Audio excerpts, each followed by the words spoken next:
Kundalini foundation के योग गुरु से टीके न्यूज के पत्रकार अंशुल कुमार पुष्पक की ठोस मुद्दों पर सीधी बातचीत। कड़क सवालों के जवाब सुनने के लिए देखते रहें पूरा वीडियो। निडर, निर्भीक, निष्पक्ष खबरों के लिए अपनी आवाज को सीधे जनता तक पहुंचाने के लिए संपर्क करें टीके news Anshul Kumar Pushkar, bureau chief Bareilly के साथ बात सीधे जनता के हक की। नमस्कार मित्रों, मैं अंशुल कुमार पुष्पक, आप देख रहे हैं टीके news Anshul Kumar Pushpak, bureau chief Bareilly के साथ। आज हम उपस्थित हुए हैं बरेली जिला के ब्लॉक आलमपुर जाफराबाद के नवदिया गांव में एक खिचड़ी भोज का कार्यक्रम रखा गया है, जो कि कुंडलिनी फाउंडेशन के योग गुरु जी यहाँ पर मौजूद हैं। उन्होंने अभी कुछ देर पहले कुछ बातें कही, उन्हीं में से मैंने प्रश्न छांटकर उन्हीं पर उनसे बात करेंगे। कैमरामैन से चाहूँगा थोड़ा आगे आए और हम लोगों को अच्छे से कवर करें। नमस्कार, आपका स्वागत है हमारे चैनल में। धन्यवाद। आपसे मैं कुछ जो आपने अभी कुछ देर पहले वीडियो रिकॉर्ड में अपने सवाल जो जवाब रखे हैं, उन्हीं से मैं रिलेटेड आपसे सवाल पूछूंगा और जल्दी से जल्दी देने की आप कृपा करें, क्योंकि जल्दी छोटी वीडियो बन जाए। गुरुजी बताइए, अभी आपने कहा था कि जो माघ मेले में जिस विवाद हुआ था अभी मुक्तेश्वरानंद जी को लेकर, उसमें आपने कहा था कि कुछ दूर की जो हमारी दूरी थी उसमें पैदल चलना था, ठीक। और गुरु अभिमुक्तेश्वरानंद जी ने कहा था कि वहाँ तक वीआईपी गाड़ियाँ जा रही थी, बट मेरी पालकी को रोकी जा रही है। इस पे आप बताइए, क्या कहना चाहेंगे? क्या वो झूठ बोल रहे थे? नहीं, अगर वो ऐसा बात कह रहे हैं, उनके साथ में ऐसा हुआ है, तो ऐसा भेदभाव नहीं होना चाहिए। उनने अपनी एक वीडियो में कहा है कि वीआईपी गाड़ियां वहां तक जा रही थी, लेकिन मेरी गाड़ी रोकी गई। गुरुजी ने इस पे जवाब दिया है कि अगर ऐसा हुआ तो भेदभाव है। दूसरी चीज, गुरुजी ने यह भी कहा था कि ये जो षड्यंत्र रचा गया था, ये किसी साजिश के तहत रचा गया था और भगदड़ कराने के उद्देश्य से कहीं ना कहीं मुझे या मेरे साथी को क्षति पहुंचाने का काम किया गया था। इस पे आप बताइए। इसमें शायद हत्या भी उनमें जोड़ी हो सकता है, मेरी हत्या भी हो सकती थी भगदड़ में। इसमें क्या कहना है? नहीं, जो व्यक्ति पीड़ित है और जो वहाँ पर झेल रहा है, तो ये उसका अनुभव है। और भगदड़ में तो किसी की भी हत्या हो सकती है, उनको लगा होगा उनकी हो सकती है, तो वो अपनी जगह सही है। गुरुजी ने हमारे 2 सवालों के अभी तक जवाब दिए। अब सवाल आता है, गुरुजी ने अभी कहा था यूजीसी को लेकर, ठीक। यूजीसी पर जो सुप्रीम कोर्ट ने रोक लगाई है, क्या वो रोक सही है या गलत है? अगर सुप्रीम कोर्ट, मुझे तो लगता है कि जिन्होंने यूजीसी बिल बनाया था, उनको ही जब बवाल होने लगा तो उनको ही क्लियरेंस देना चाहिए। ये काम सुप्रीम कोर्ट ने किया। मैं धन्यवाद सुप्रीम कोर्ट को देता हूँ कि हमारा जो ताना बाना है, सामाजिक ढांचा है, हिंदू समाज टूटने ना पाए, इसलिए उन्होंने कंट्रोल करने के लिए स्टेप लिया। मैं गुरुजी से पूछना चाहूँगा, यूजीसी बिल जो ये आया था, इसके बारे में बहुत जल्दी थोड़े शब्दों में बता, यूजीसी किसके पक्ष में था और इसमें क्या खामियां थी? क्योंकि अभी गुरुजी ने कहा इसमें बहुत खामियां थी, इसको बंद होना चाहिए। तो गुरुजी से जानना चाहूँगा, इसमें क्या खामियां थी? सबसे पहले बताएं, यूजीसी था क्या? ये यूजीसी जो है, ये यूनिवर्सिटी में जो बच्चे लोग पढ़ते हैं और उनके साथ में आपस में भेदभाव, वो रैगिंग हो जाती है। तो रैगिंग में फिर लोग अपना जाति का आंकड़ा ले लेते हैं कि हमारे लिए बड़ी जाति को समझ के हमसे लड़ रहे हैं, कि छोटी जाति का समझ के लड़ रहे हैं, कि अगड़ा समझ के, कि पिछड़ा समझ के। उस रैगिंग को रोकने के लिए यूजीसी बिल पहले भी था, जो 2012 से चल रहा है, किंतु वर्तमान सरकार ने, केंद्र सरकार ने भारत की, उसमें और टाइट कर दिया है। उसमें टाइट क्या कर दिया है कि ओबीसी जो अपने यूजीसी के अंतर्गत ओबीसी जो जातियां आती हैं और एससी जाति आती हैं, इनके ऊपर तो यूजीसी एक्ट काम नहीं करेगा। ये कितना भी, अरे यादव, गुर्जर, ये लोग कितना भी जाटव को मारे, इनके ऊपर ये हावी नहीं हो पाएगा उस तरह से। लेकिन अगर जनरल कास्ट के हैं, ठाकुर है, ब्राह्मण है, बनिया है, कायस्थ है, जैन है और मुसलमानों में भी कुछ जनरल कास्ट हैं, उनके ऊपर बिना गवाह के उनके ऊपर वो प्रभावी होगा, जिसमें बच्चे को जेल जाना पड़ेगा और करियर खराब हो सकता है। कभी कभी कुछ खबरें आती हैं गुरुजी कि कुछ लोग जो ओबीसी, एससी, एसटी वर्ग या जनरल भी हो सकते हैं, जो कि गरीब तबके से आते हैं लोग, अगर उनके साथ कभी भेदभाव होता है, कभी कभी लोग कॉलेज छोड़ देते हैं, कुछ लोग अपनी पढ़ाई छोड़ देते हैं, उनका कैरियर खत्म हो जाता है, इसलिए ये बिल आया था। या दूसरी चीज़ यहाँ पर आती है, क्या ये जो बिल आया, ऐसा तो नहीं था कि एक रात में ही पास कर दिया गया हो बिल?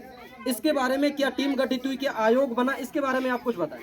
ऐसा है ना, एक तानाशाही चल रही है भारत के अंदर, केंद्र सरकार में एक तानाशाही चल रही है। उसमें जितनों ने भी उनकी उस समिति में भाग लिया, उसमें जनरल के भी हो सकते हैं, रहे हों सांसद लोग, किंतु ये सांसद लोग तो जो हैं अपने राजा के हिसाब से चलेंगे, क्योंकि वो उनके अनुगत हैं।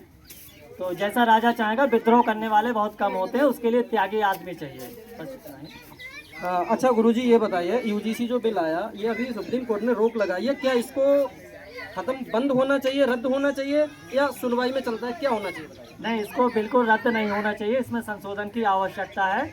और जनरल कैटेगरी के लिए भी, मतलब सबको एक साथ लेकर के, अगर किसी के खिलाफ भी, छात्र के खिलाफ अगर कोई साक्ष्य पाए जाते हैं तो उस पर दंडात्मक कार्रवाई होना चाहिए, लेकिन वो जातीय आधार पर बिल्कुल नहीं होना चाहिए। लेकिन सर जी, इसमें यह भी बताया गया था कि इसमें ठीक 9-10 लोगों की टीम बनेगी, सारे साक्ष्य पेश किए जाएंगे, उसके बाद में कार्रवाई की जाएगी। अगर ऐसा होता तो ये मुझे लगता है कि बड़े बड़े वकील जो प्रदर्शन को अंजाम दिए, बड़े धरना प्रदर्शन और उग्र प्रदर्शन होते होते बच गया, सुप्रीम कोर्ट को धन्यवाद है। ऐसा कुछ है नहीं, क्योंकि अगर ऐसा हो तो वो दोबारा फिर उन्होंने क्लियर क्यों नहीं किया। अगर ऐसा था तो उन्होंने साक्ष्य क्यों नहीं दिया। उनके जो भारत सरकार के जो प्रवक्ता थे, स्पोक्स पर्सन, उनके माध्यम से भी साइलेंट काहे रहे। विपक्ष भी साइलेंट रहा और पक्ष वाले भी साइलेंट, क्लियर करना चाहिए था। अच्छा गुरुजी, क्लियर करना चाहिए था, ये तो था। इसका आयोग भी बना था, जहाँ तक मुझे जानकारी है, यूजीसी का एक आयोग भी बना था, जिसमें कि अगर कोई शिकायत करता है, विधिवत उसकी बात सुनी जाएगी और जांच के बाद ही उस पर कोई कार्रवाई की जाती। चलो वो ठीक है, गुरुजी ने कहा कि अभी तक ऐसी अगर कोई बात थी तो उसको बताना चाहिए था जनता को। मैं ये जानना चाहता हूँ, जो हमारे दर्शक हैं, शायद ये यूजीसी कानून ओबीसी के लिए लागू किया गया था, ठीक, हमारे दर्शक बताएं कि इसमें कितना सही था और कितना गलत था। अब मैं एक छोटी सी बात करना चाहूँगा गुरुजी से। यूजीसी पे तो लोगों ने विरोध किया और बहुत जल्दी एक्शन ले लिया गया। क्या कानून किसानों के विपक्ष या हित में भी आया था? कुछ समय पहले कितने महीने धरना चला था, कोर्ट ने संज्ञान इतनी जल्दी नहीं लिया, इस पर क्या कहना चाहेंगे? तो हो सकता है कि कोर्ट में उस समय जो जज साहब बैठे हैं वो भारत सरकार से डरते हैं, उनके प्रेशर में। नहीं गुरुजी, ऐसे बहुत सारे केसेस हुए हैं देश में, अपने भारत देश में या राज्य में भी, कि जो बहुत बहुत दिनों तक दंगे चले हैं या उस पर आक्रोश हुआ है, लोगों ने प्रदर्शन किया है, लेकिन न्यायालय ने इतनी जल्दी एक्शन नहीं लिया। इसमें लिया गया। अब मैं माननीय न्यायालय का अवहेलना नहीं कर रहा हूँ, लेकिन जो समाज में एक बातें चल रही हैं कि शायद उस सुप्रीम कोर्ट में दो जो जज हैं वो दो ब्राह्मण हैं, इसलिए जनरल की जो ये बातें थी वो बहुत जल्दी सुन ली गई और स्टे ले लिया गया। इस पर आप क्या कहना चाहेंगे? सुप्रीम कोर्ट जाति और धर्म से ऊपर उठता है। गुरुजी, बातें तो यही चल रही है ना, इसमें क्या कहना चाहेंगे आप? बातें तो चलती रहेंगी, वो कभी खत्म नहीं होंगी। गुरुजी, अब मैंने मान लिया यूजीसी, गुरुजी कह रहे हैं कि इसमें संशोधन होना चाहिए।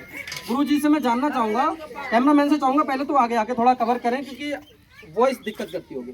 गुरुजी, ईडब्ल्यूएस के बारे में बता दीजिए। ईडब्ल्यूएस कानून ये जो आया था, क्या इसका आयोग है या इसका आयोग बना था, या कितने दिन पहले इसको बनाया गया फिर लागू किया गया, कुछ बताइए।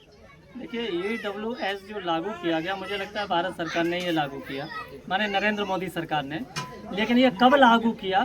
जब इन्होंने सुप्रीम कोर्ट के जो SC/ST एक्ट था उसके लिए विधेयक पास करके नरेंद्र मोदी सरकार ने उसको बिना गवाह के उसके लिए जेल जाने का प्रावधान बनाया, तो वो झुंझुना दिया ताकि जनरल कास्ट वाले जो हैं इनके खिलाफ ना जाए, इसलिए EWS इन्होंने पारित किया। केवल भय और प्रलोभन की राजनीति और कुछ नहीं।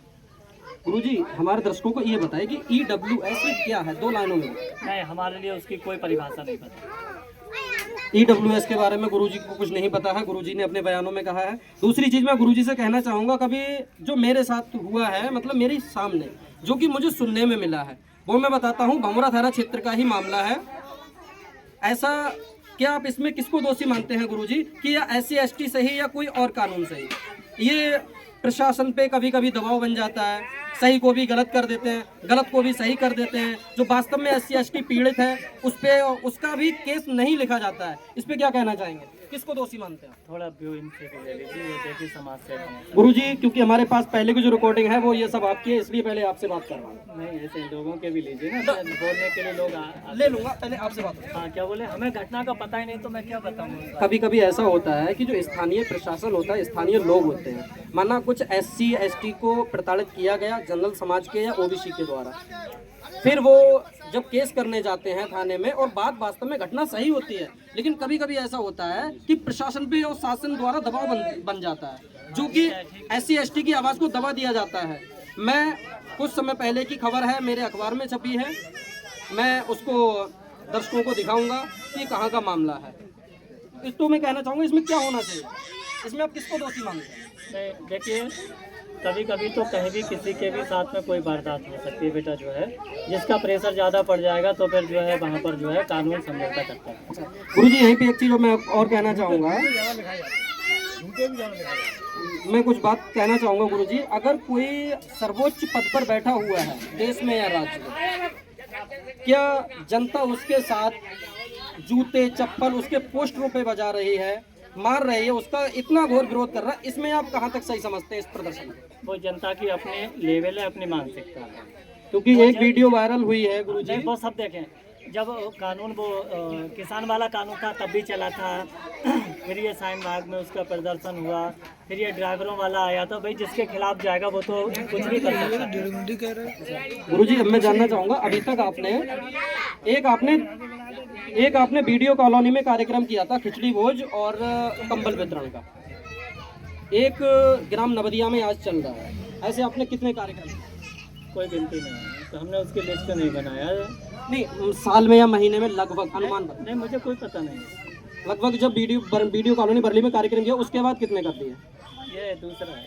अच्छा, दूसरा। गुरुजी, अभी आपने एक वीडियो जो आप बोल रहे थे वो वीडियो रिकॉर्ड है, इसमें आपने कुछ ऐसे बातें बोली हैं जो आपके शब्दों को जनता हो सकता है अलग हिसाब से ले, तो मैं ये जानना चाहूँगा, क्या आप इस हिसाब से राजनीति में चमक लाना चाहते हैं अपनी, या समाज सेवा करना चाहते हैं? जो आपके बयान हुए उससे बताइए।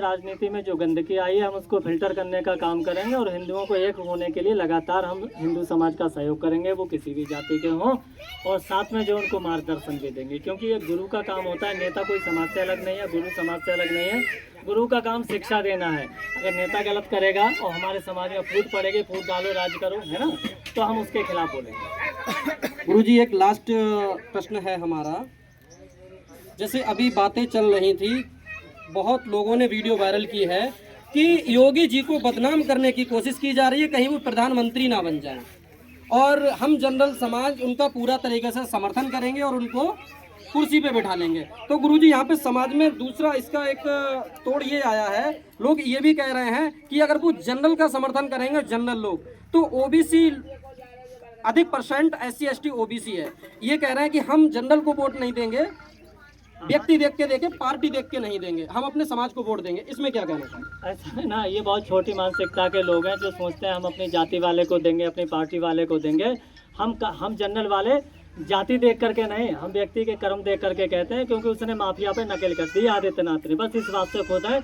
अगर आदित्यनाथ गलत चलेंगे तो उनको भी नकार देंगे। नहीं गुरुजी, यहाँ पे एक चीज़ ये भी है कि जो OBC के विरोध में कानून आया था या पक्ष में आया था, जो भी था, जनरल वाले जो लोग थे, समाज था, उन्होंने विरोध किया है। इसके पक्ष में ये एक बात कह रहा हूँ, OBC ने ये कह रहे हैं, जगह जगह बातें चल रही हैं कि मैं किसी जनरल को वोट नहीं दूंगा, पार्टी देख के नहीं दूंगा, व्यक्ति देख के वोट करूंगा। इसलिए मैं आपसे पूछना चाह रहा था। हाँ, तो व्यक्ति देख के देना चाहिए। अगर व्यक्ति के कर्म अच्छे हैं तो उसको सपोर्ट करना चाहिए, चाहे वो किसी भी जाति का हो। आप खड़े होंगे, आपको भी किया जाएगा। ठीक है, धन्यवाद गुरुजी का। अब मैं यहाँ पर भारतीय जनता पार्टी की एक नेत्री मौजूद हैं, मैं उनसे उनका परिचय जान के उनसे 1-2 सवाल पूछना चाहूँगा। मैम, आप अपना नाम बताइए। मेरा नाम राजदान रेड्डी है। धन्यवाद सरकार मोदी जी, बहुत बहुत स्वागत है आपका हमारे चैनल में। मैम मैं आपसे जानना चाहूँगा कि जो UGC कानून आया था, ये रोक लगी है, इसमें आप क्या चाहते हैं? अग्रिम जो डेट है उसमें क्या चाहते हैं? रद्द होना चाहिए, सुधार होना चाहिए? सुधार होना चाहिए। बहुत बहुत धन्यवाद मैम का। आप देखते रहिए अंशुल कुमार पुष्पक के साथ TKA न्यूज़ बरेली।